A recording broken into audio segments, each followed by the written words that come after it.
владата да смогне сили, да изнајде начин, средства, да ги договориме оние побарувања кои што СОНК ги има доставено, се мисли во однос на усогласување на платите во дејностите што ги застапува СОНК, во однос на зголемување на минималната плата на национално ниво,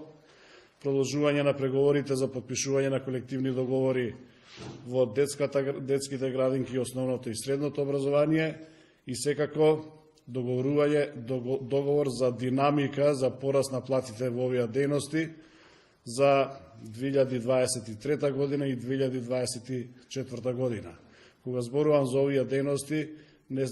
не смееме да ги заборавиме и дејностите високо образование и наука, како и ученички и студентски домови. Се надевам дека до вечер ќе имаме добри резултати. Во секој случај, доколку немаме договор или продолжи процедурата на изјаснување на членството во однос на понудата што ќе ни ја дадат